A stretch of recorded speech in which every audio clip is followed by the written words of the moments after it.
In this video presentation, I shall discuss about general broad questions and their answers from a particular poem by John Keats. The name of the poem is The Poetry of Earth.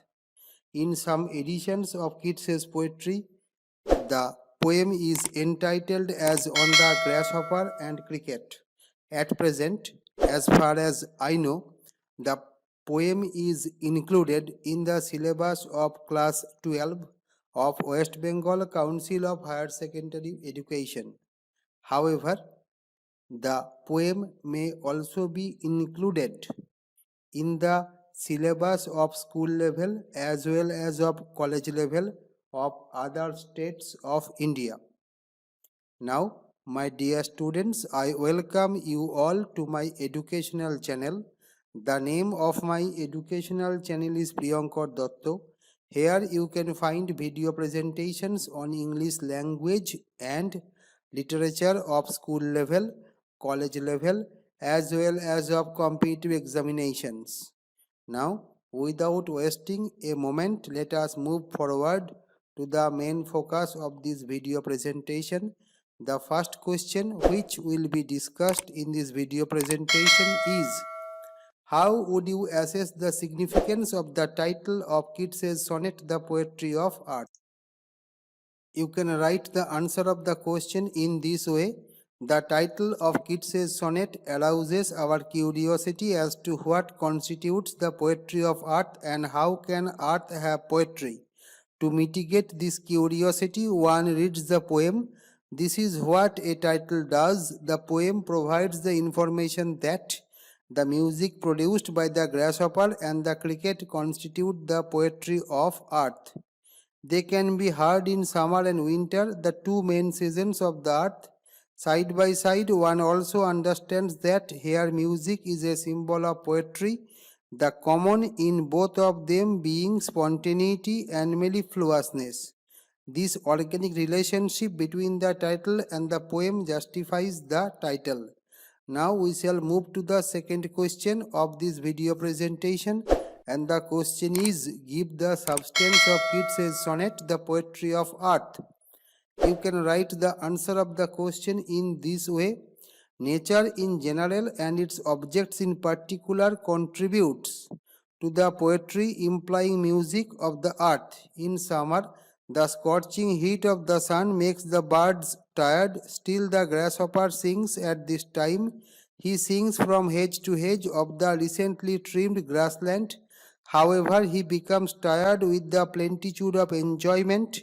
On the other hand, quietude pervades everywhere in winter. No music is expected. No music is expected, not unexpected, is expected to be heard at this time. However, the cricket sings passionately charged songs at this time. To one feeling sleepy, this music appears to have come from the grasshopper. Thus, the music of the earth gets a stamp of permanence.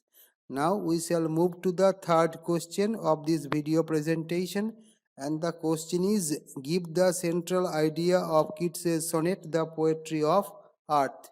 You may write the answer of the question in this way.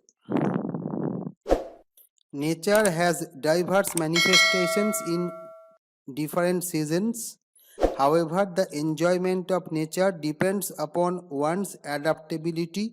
For example, in summer, the scorching heat of the sun creates physical tiredness. Still, the grasshopper succeeds in coping with this season, so he derives sources of unending happiness from it. Again, fog and cold weather create atmospheric quietude and beget loneliness in winter evenings. Still, the cricket succeeds in breaking them away with his song. Therefore, the ever-growing intensity of feeling of its song surprises one and all. Common human beings, rather than combating with the changing face of nature, accept it meekly, so they fail to reach to its heart. The fourth question which will be discussed in this video presentation is: write in your own words the central theme of Keats's sonnet, The Poetry of Earth. You may write the answer of the question in this manner. As the title suggests, Keats says the poetry of earth is about the poetry, meaning music of the earth.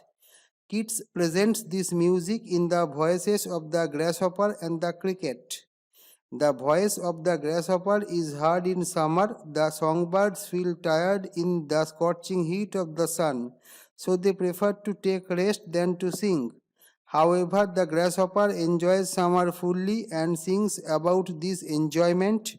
On the other hand, the voice of cricket is heard in winter. He seems to enjoy winter fully. Therefore, the intensity of his song steadily increases. The inherent mellifluousness and spontaneity of these voices confuses one.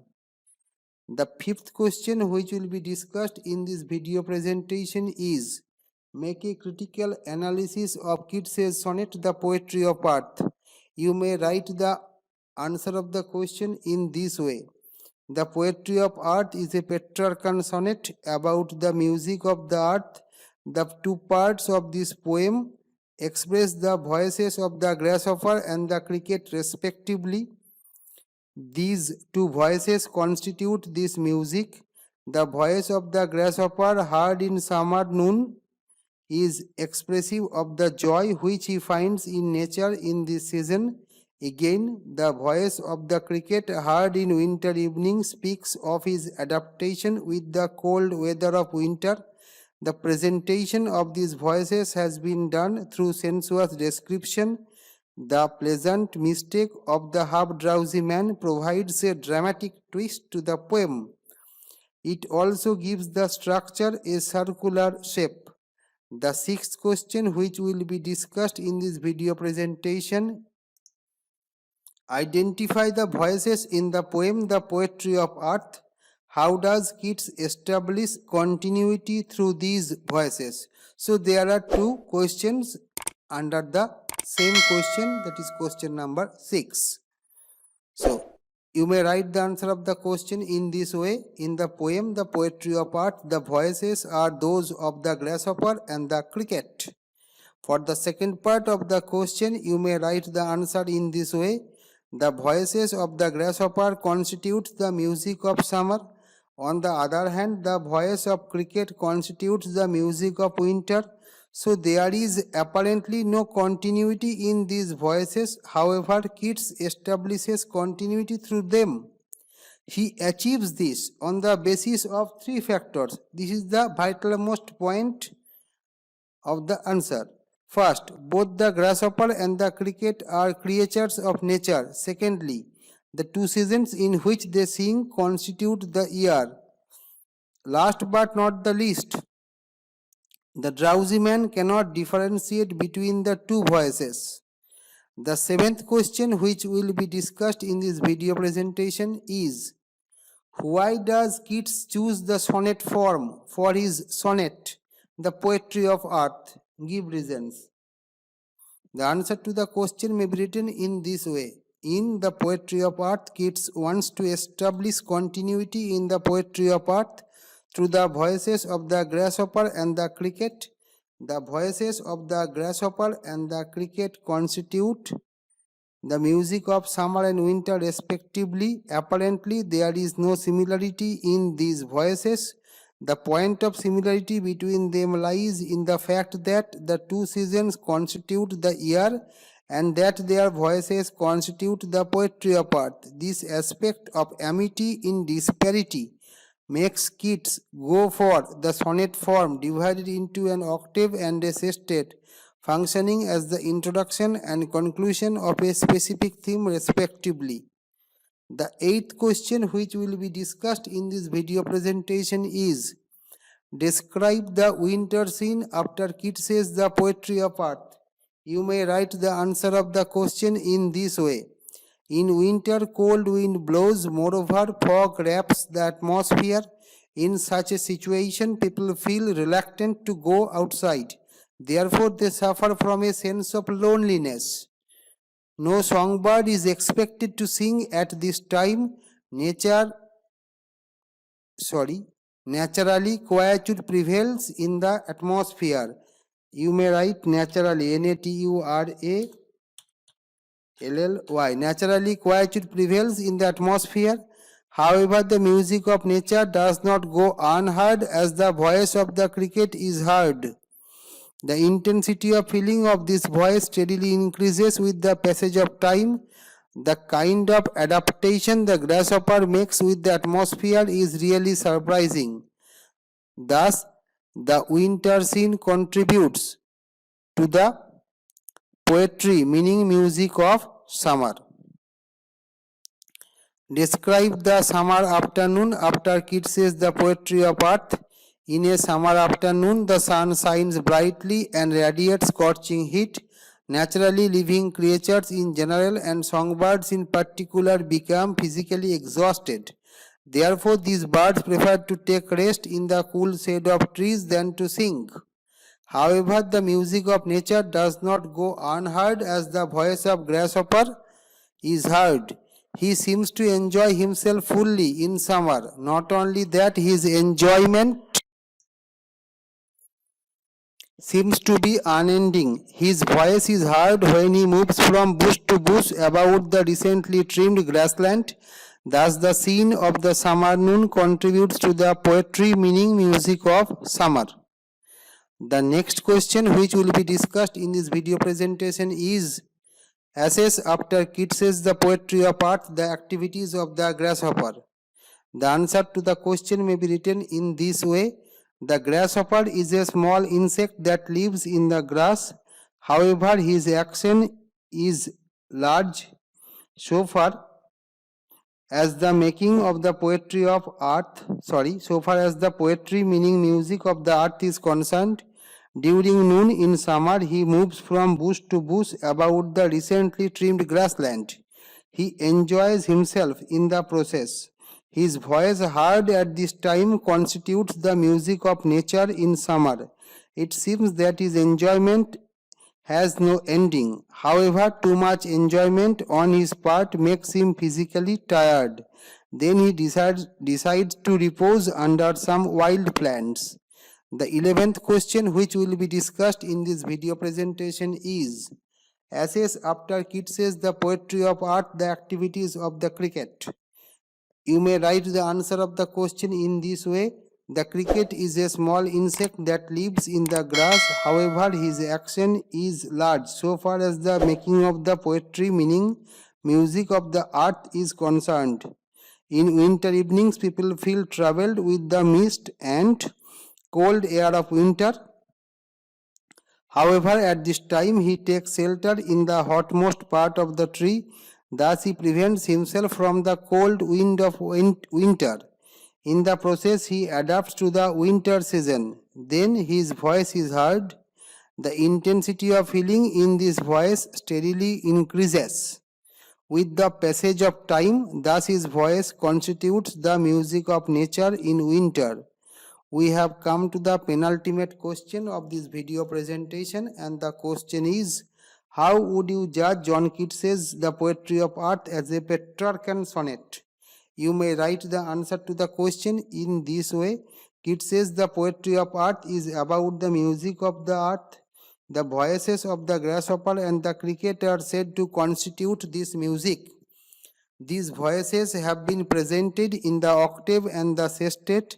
Thus, both in structure and in approach, the sonnet is Petrarchan. Keats finds that spontaneity and mellifluousness are common in these two apparently dissimilar voices. Therefore, the mistaking of the voice of the cricket as that of the grasshopper becomes a befitting ending to the sonnet. Finally, the rhyme pattern of the sonnet is ABBA, ABBA, CDE, CDE. Thus, in all aspects, the poetry of earth triumphs as a Petrarchan sonnet. We have come to the final question of this video presentation, and the question is, how does Keats explain the fact that the poetry of earth is never dead or the poetry of earth is ceasing never? You may write the answer to the question in this way. As the title suggests, the poetry of earth is about the poetry meaning music of the earth. Keats presents this music in the voices of the grasshopper and the cricket in summer. The songbirds feel tired, therefore they prefer to take rest than to sing out. On the contrary, the grasshopper enjoys summer and sings out of this enjoyment. On the other side, the voice of the cricket is heard in winter when quietude pervades the atmosphere. He also seems to enjoy winter fully. The intensity of his song steadily increases. The inherent mellifluousness and spontaneity of these voices confuses one about their individual identities. This was about the video presentation, or rather the general broad questions, rather the 5 marks question from the poem entitled The Poetry of Earth or On the Grasshopper and Cricket by John Keats. I think that I have made everything clear to you so far as general broad questions, that is 5 marks questions from this poem is concerned. Now, before concluding this video presentation, I request you to subscribe my channel, to share my video presentations to your friends, and to put forward your comment in the comment section of this video presentation. Thank you.